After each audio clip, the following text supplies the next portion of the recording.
Ramai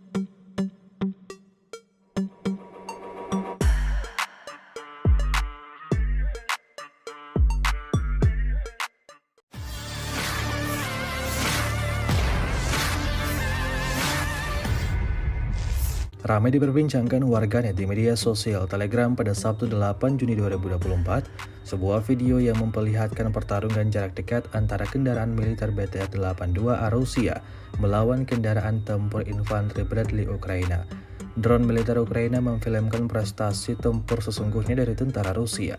Pejuang Rusia menerobos desa Sokol di arah Pokrovsky selama serangan di belakang Avdiivka. Tampak rentetan tembakan mematikan diarahkan ke kendaraan militer Ukraina. Aksi baku tembak pun tak terhindarkan. Hasilnya terjadi kelumpuhan total pada kendaraan militer Ukraina seperti yang terlihat dalam rekaman.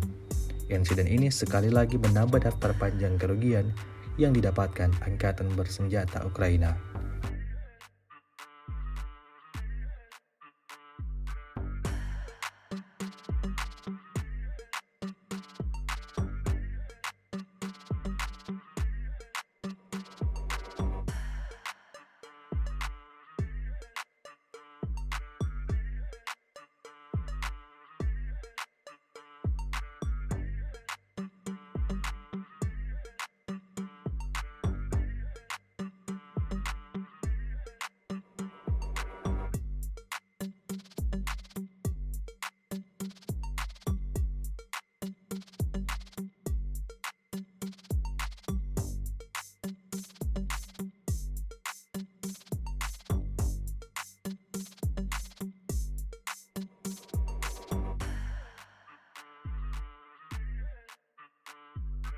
Download Tribun X sekarang, menghadirkan lokal menjadi Indonesia.